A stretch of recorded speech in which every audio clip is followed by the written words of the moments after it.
This is Bowling Beyond 200. I am your host, John Baker. Today we're going to do something a little different. We have with us a recent PBA member, Creating the Difference national staffer, Zumba fitness instructor, and a Las Vegas legend bowler, Jerry Johnson. Welcome to the program, Jerry. Well, tell us a little bit about yourself. Okay, hey, I'm Jerry Johnson, and I am the nephew of Marvin Johnson, who was a light heavyweight champion in boxing in the 70s, and also the nephew of Ray White, who played lead guitar for Frank Zappa way back in the 70s. And I moved to Las Vegas in 2006, and my parents were bowlers, so I kind of took a liking to bowling way back in the day, and then I started to really hone my skills when I came to Vegas and turned professional in 2010. So I started probably like everybody, just picking up the ball and doing some recreational bowling, and got into a league, and then got with some really dynamic and fabulous people in the bowling community who taught me about equipment and ball surface and oil changes and those types of things, and then started to hone my skills. Then I was a fitness director here in Las Vegas for the YMCA. I'm currently a director of operations for a church here in town and a pastor. So since 2006 in Vegas, it's been an interesting roller coaster of sorts. But I have 41 300 games. I have 10 800 series, and I have a bunch of local titles and some amateur tournaments that I bowled here in town. So in Reno and some other places. But yeah, that's me. Come from a family of 8, 6 brothers and 2 sisters. Now, you recently competed at the non-champions event at South Point. This was it a couple of weeks ago. How was that experience? I know it's been a few years since you've been out there. Tell us a little bit about that experience. Yeah, it was wonderful just being back out and being around the guys and being in some that competitive environment. I took some time off as I was transitioning from one job to another job, and actually I was going through a equipment change with the new company as well. So I was learning the equipment. Took about a year to dial in what I wanted to use, and then in that time I felt like, yeah, I've got my equipment down in, and I'm ready for competition. And it was a roller coaster experience for me. I literally had one real good game, and then a bad game, and then a good game, and then a bad game. I was going as we moved pair to pair. Personally, I just didn't make my adjustments quick enough, but I was really wanting just to get back into the swing of things. I wasn't, it sounds kind of odd when you go to tournaments like this, you're going to win, but I knew the competition was going to be stiff, and I knew I hadn't been out there in a while, so I just wanted to get back into the swing of things, and I was proud of my performance. It was the mistakes and the challenges that I had was all user friendly, as I say. It was all on me. It was nothing about the exactly. It was on me. So I worked through those bugs, and my goal, as I set way back, was to win a PBA regional title, and that's what I'm going to pursue this year. Hey, what company are you? What company are you throwing now? I know before you're with another company. I'm throwing Ebonite. Ebonite. Yeah, I'm throwing Ebonite and mostly track. I have a couple of hammer equipment on there, but my Paradox, the Paradox Pearl, the Scandal, but mostly under the EBI umbrella and with track, and I haven't announced, and I'm going to be signing actually with Payne's Bowling Supply here in Las Vegas in the next week or two. So you guys just got an exclusive. All right, there you go. You heard it here first. David Haynes Pro Shop in Las Vegas, correct? Yeah, he just won his 11th regional title just last week. I saw it in Uh, Reno, wasn't it? in Reno, yeah. So I've been working with David here locally. It's just more convenient for me. Um, I had a sponsor out in Texas, Mr. Jay Witt, who's just phenomenal. Jay and I are really good friends, and he's done so much for me in bowling. But just the location, it's not feasible for me to get equipment and drilled up and from that distance. And Dave's right down the street from me, so we start talking, and I'm going to be signing with onto their staff program pretty in a couple of weeks here. Congratulations on that. That should work out really well for you. It's nice having someone local that knows your game. Um, Speaking of the event, how do you prepare for an event like that? I know it's been a while since you've been out there, and guys like us or like me, haven't been out there yet. How does one prepare for that kind of event of being up against probably some of the best in the region in those events? Yeah, I try. The folks that I bowl with here locally know I usually bowl scratch events. Rarely do you see me bowl any handicap leagues or handicap anything. It's hard to find anymore, but for me, I like to bowl everything scratch, and I like to bowl against some of the best bowlers in Las Vegas. So we're fortunate to have a lot of bowling that comes through Las Vegas here. So SMBT runs a great scratch tournament weekly, and then there's others that pop up, and I just tend to, and they're putting out different shots on these different conditions that we are able to compete at. So for me, it's about understanding ball motion, understanding my equipment, and then getting out there and putting yourself in that environment. Whether you're bowling with the Pete Webers of the world or you're bowling with the local pros out here, it puts your frame of mind in.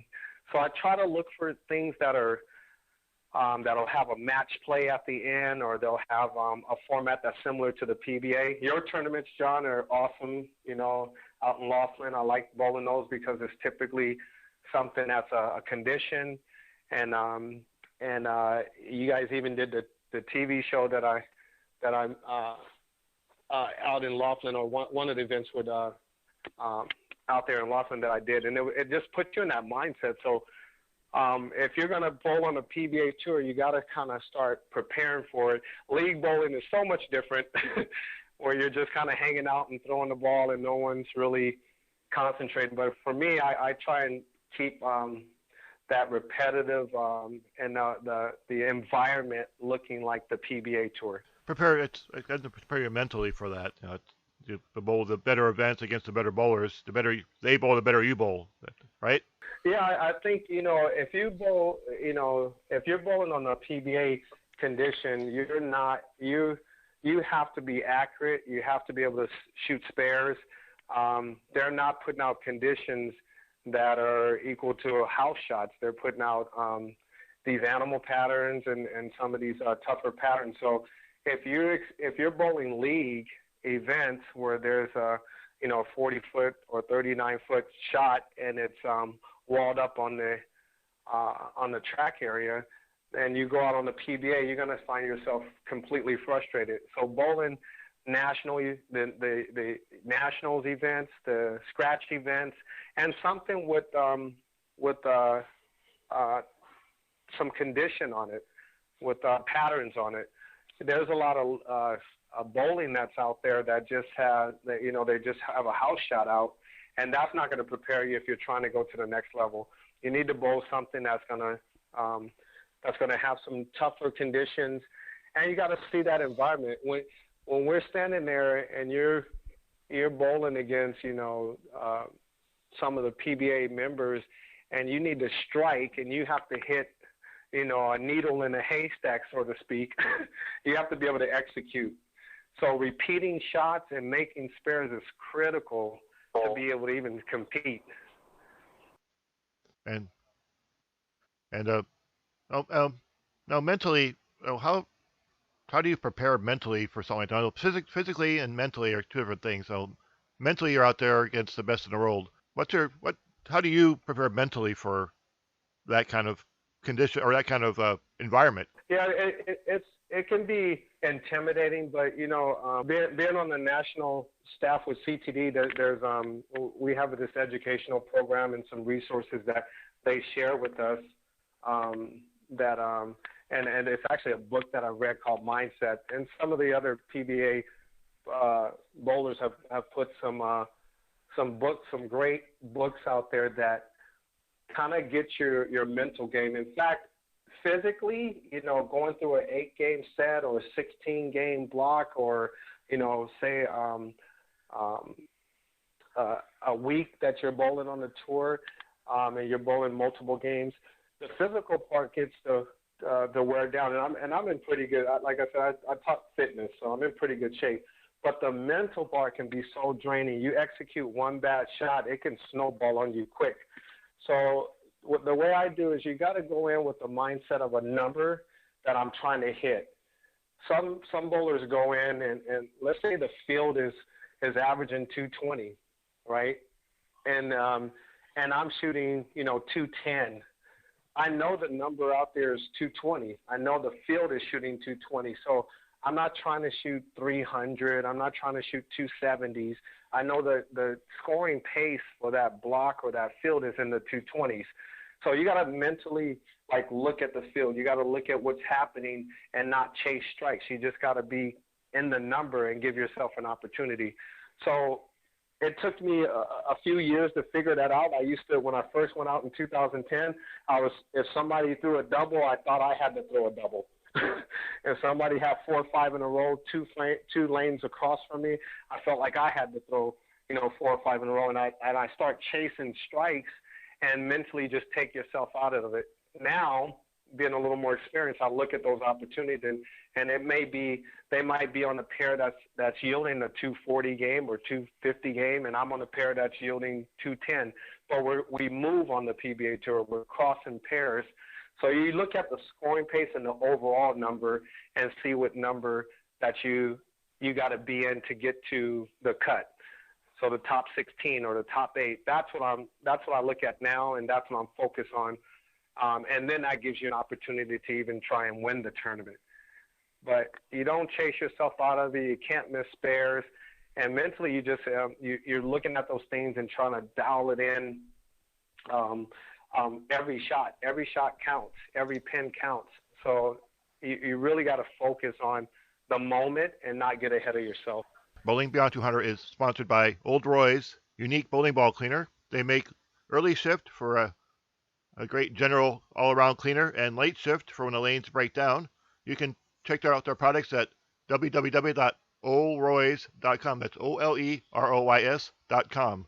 And we were speaking with Jerry Johnson. He was just talking about mentally preparing for the PBA Tour, being out there competing against the best in the world.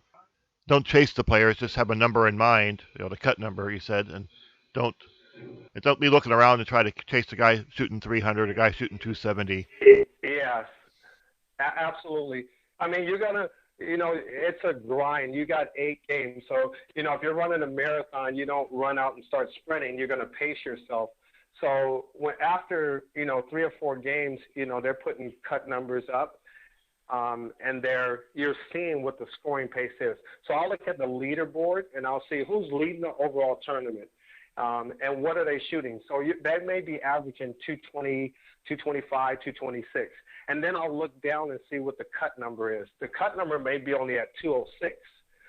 So you want to get into the cut. You want to be into the number where you're able to continue and you're going to get a paycheck. Or even maybe win a title. So I'm looking at that range. I'm not looking at the bowler that might throw a 300 because the next game he might shoot 150. But now you're looking over your shoulder and you're trying to chase strikes or trying to chase down a bowler that may not even be qualifying or maybe just have that one big game. That's what I've learned, and that's what I'm trying to execute now. It's like you're going to shoot, but you have to be able to put that number to the field and get yourself in a position to win your championship. And I feel like I can do that now. I feel like I have the right equipment. I feel like I have the right sponsors, the people in my camp now that's helping me out tremendously. my son-in-law, Dewan, who we talk almost on a regular basis daily, and he'll be mad if I didn't mention him right now. So Well, that's fine. there you go, Dewan. We can do shameless plugs and shout outs. Shameless plug Yeah, EBI for your yeah, equipment and Haynes Bowling Supply in Las right. Vegas. Yeah, we can say that a couple times. That's fine. We don't mind shameless plugs. There, That's okay. there you go. So Dewan, there you go. Okay, I don't want to hear any, but no, we work a lot on our game and talking about it, and I spend time talking to some of the people that's won championships already, and what I like about the bowling world is that they're most of the people are very open to try and help you out, especially the ones that's been successful. So Mike Fagans has done a great job in giving me some recommendation on equipment. He's talked to me. Norm Duke. I mean, I've got some really top-notch guys that's helped me. So now I just need to position myself where I can compete. If Mike's listening, Mike still owes me a match play because he was out here a few years ago at Laughlin, and I challenged him to a game, but he couldn't compete because they had to leave. But if Mike is listening, he still owes me a one-on-one. There you go, Mike.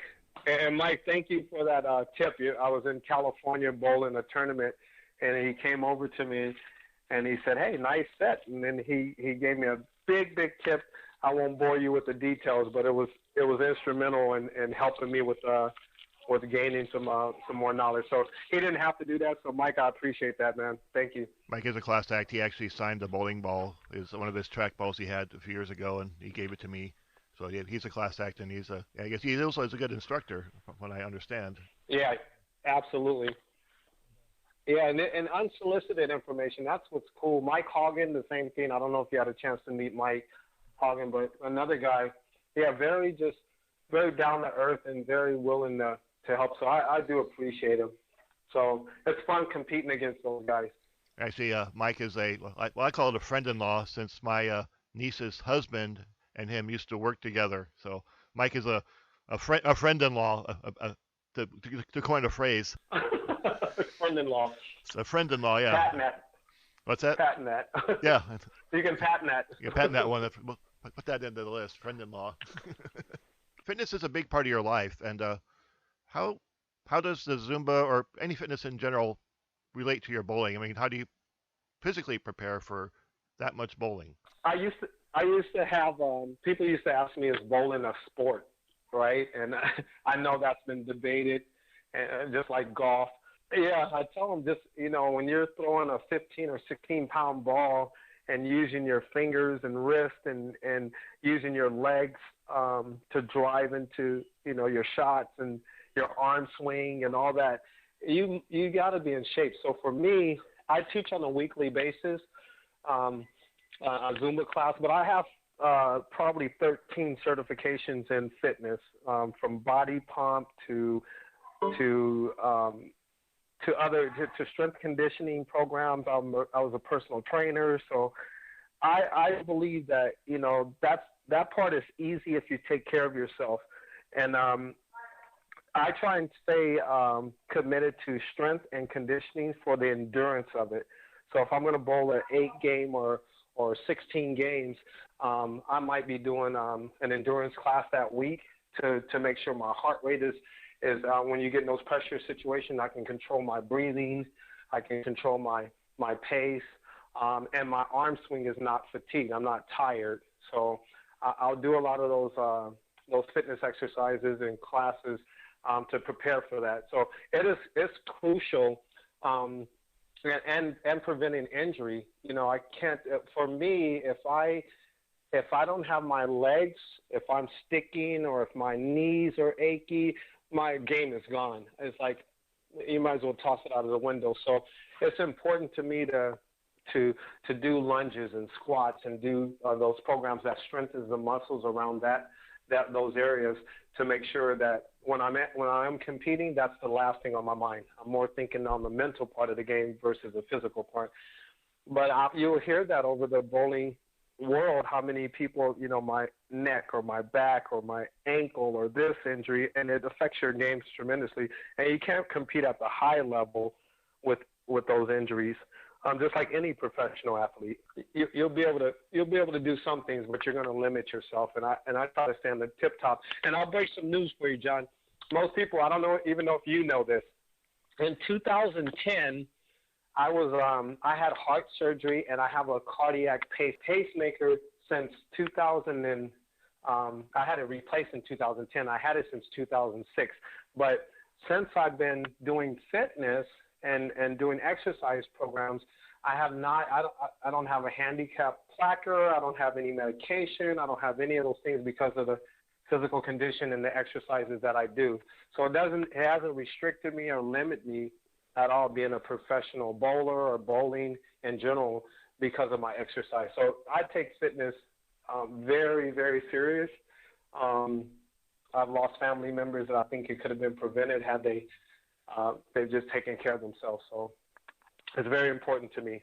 I want to say in overall good shape, you're saying, right? Not just one part of the body for bowling, but your legs and your back, the whole whole body itself. Absolutely. Your core is your strength. So right, that midsection part, because that's your trunk, that's your base. That affects you bending properly, the pendulum in your swing, that timing. All of those are all connected. Those are connected tissues and muscles that work together. So if you slow down a bowling shot and watch these guys as they approach the line and their arm swing, if you could see that inside out, so to speak, like a skeletor of the muscles working together on a well executed shot, you'll see the body is a tremendous machine.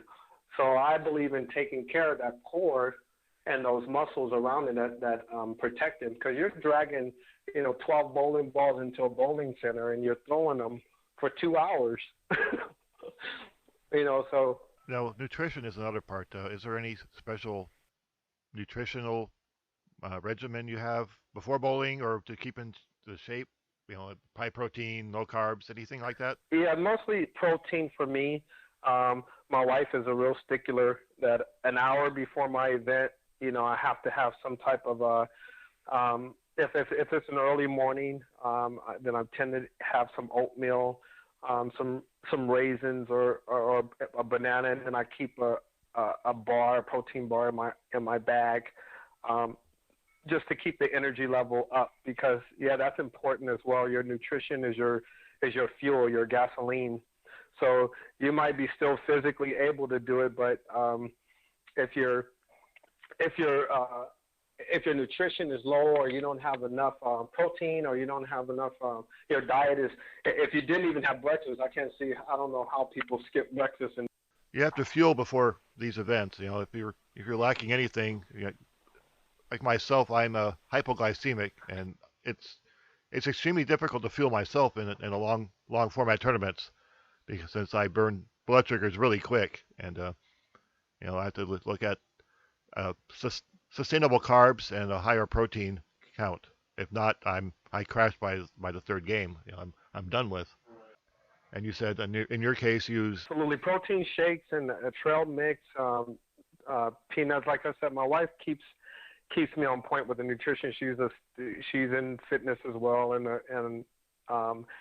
and highly watches over my nutritional, especially during competition. So, but the bowlers out there, don't take that part for granted.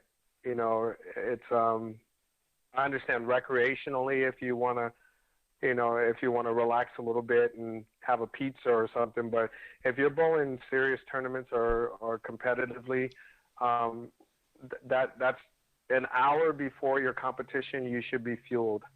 You should have that,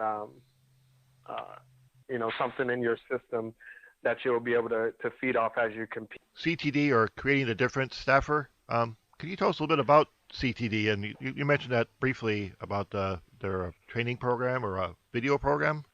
So I'm a national staffer with CTD.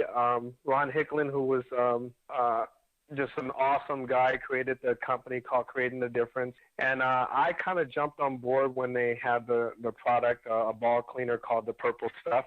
And honestly, I was just kind of looking at their videos, and I said, I'm going to try this product. And just like even when I've been approached by golf ball companies that wanted me to throw their equipment, and I always run it through my test before I can endorse it. And I was amazed, super amazed at how the product was working, their ball cleaner, and the difference that I saw from other ball cleaners that I used, and I was pretty bad at cleaning my equipment anyway. I bowl so much, I just would leave my bowling balls in the car and then clean it when I had to, kind of, um, unless I was bowling competition, on the PBA tour or something.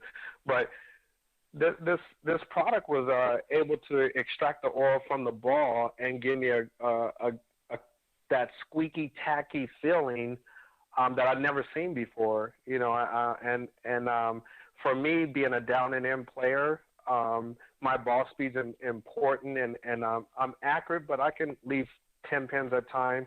And the way it was promoted was like this product would help with flat 10 pins, and I was like, okay. I was on the fence with it until I put it to the test, and I can throw the ball and leave 10 pins, and when I used this product, I was impressed with what it was doing, and then I started working with other people and saying, hey, let me try this, and the product was working. So being a national staffer, not only we once a month we get a bottle of that of the purple stuff and a microfiber towel, but there's also resources. There's a private Facebook page that we're on, and there's just tons of information about equipment and ball motion and mindset, and so since I've been with them, I usually once a day I'm on their website or on their Facebook page, just downloading videos and information that's coming from some of the best bowlers in the world. It's over 600 staffers in our group from all over the country. So we're able to chime in on patterns. We're able to talk about equipment and get it straight from the engineers and the horse's mouth. So it's not just a product. That's kind of what lured me in, was the product, but now it's just become a community of bowlers that know what they're talking about. That explaining to the average bowlers on how to improve their game, and really keeping the positive spin on the sport of bowling, which is what I'm all about. You've never heard me bash anybody or say anything negative. I keep it positive. People have their own opinion about products, ball equipment, and that's up to them. Every ball is different. Every company is different. Everyone has their opinion about what ball to use, what brand's the best. So. And I like that Ron, he flat out told us everybody makes a great ball. Storm does, 900 Global, Motive. Everybody makes a great product. And if you're a pretty decent bowler, you can throw anything out there. I stand behind it because of what it's done for me personally.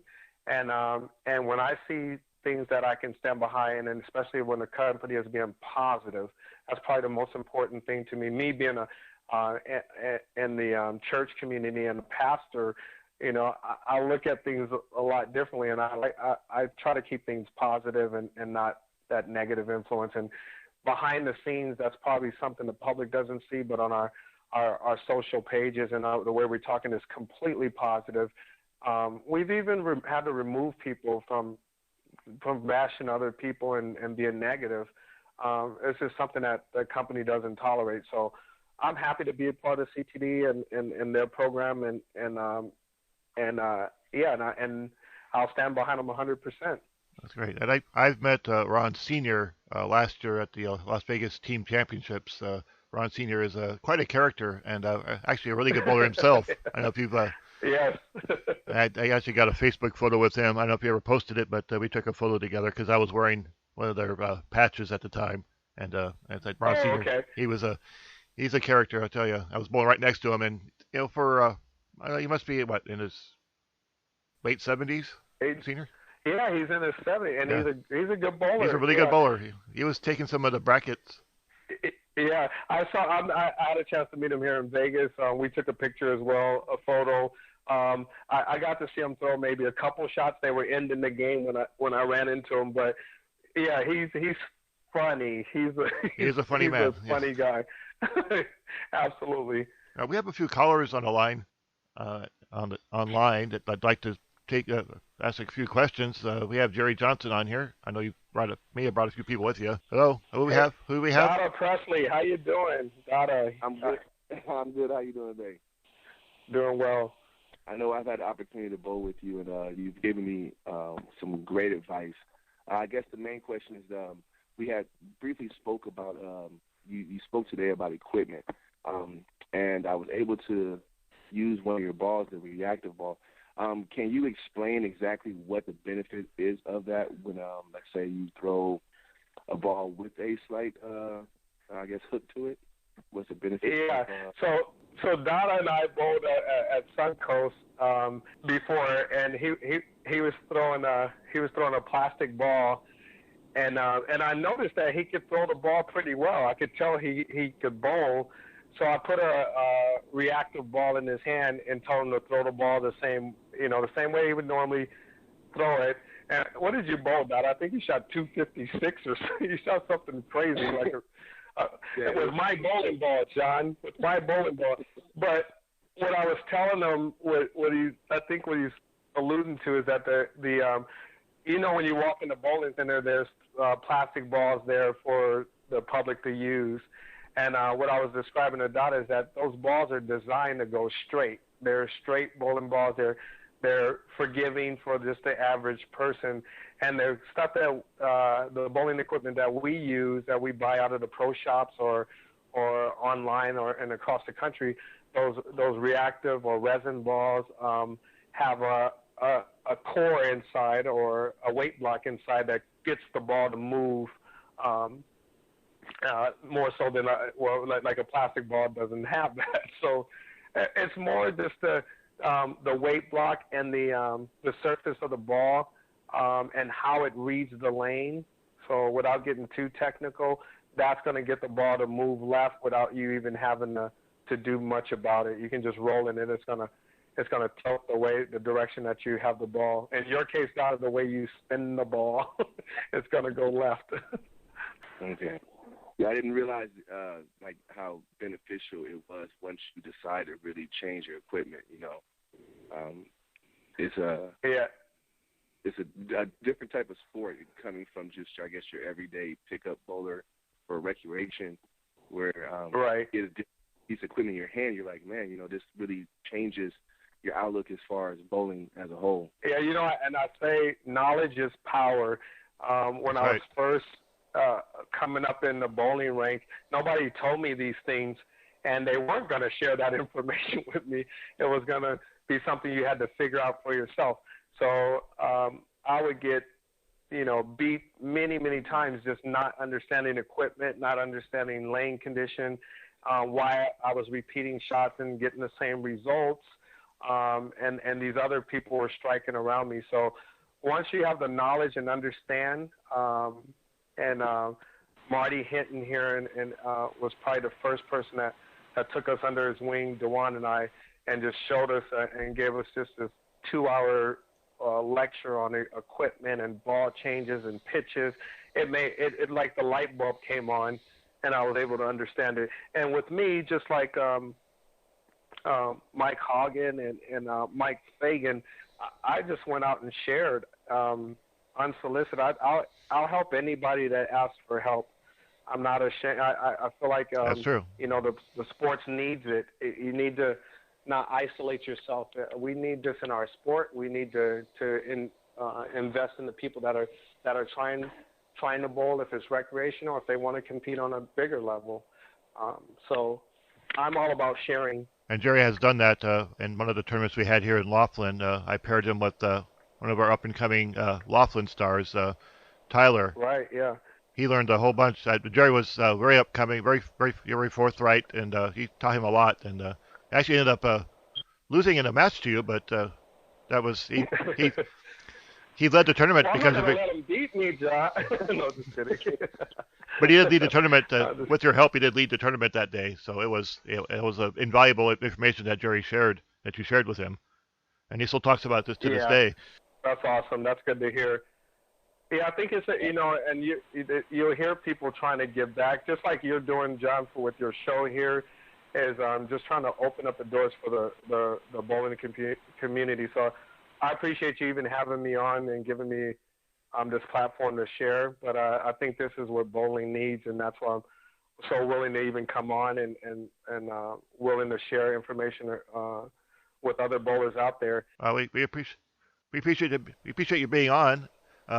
Definitely, the bowling community itself needs to start working together. At kind of last words here.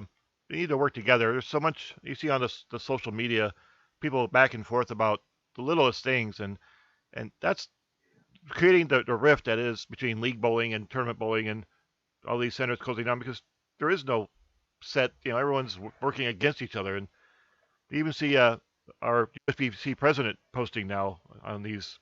It's upsetting to see all that infighting, and we really need to work together and share information and get the bowlers, the next generation bowlers bowling again. That's what the problem is. They're closing up bowling centers left and right because there are no bowlers. Yeah, and you're exactly right. I think we need to come together and the folks that are making the money now is the cosmic bowlings, and it's turned into a party and just more recreational because the league bowling and the tournament bowling is getting this, like you said, infighting. So I think we have so much to offer in the bowling world. I know there's brighter minds than I that's out there, and I I totally agree. We need to come together. We need to put down the gloves and just speak positive and try and increase our the bowling community and what people love to do. It's an awesome sport. It's an ageless sport, and I think it's something that we should just come together. And with that, we want to thank you, Jerry, for being on the program and sharing all your knowledge. And we hope to see you again real soon on our program if you'd like to come back. Absolutely, and I can't wait for another tournament. So let me know. We will let you know. All right, thank you so much, John. I appreciate you guys. Thank you. And we were brought to you by Old Roy's Bowling Ball Cleaner. Visit their website at www.oldroys.com. And this has been Bowling Beyond 200. I am John Baker. Have a good day.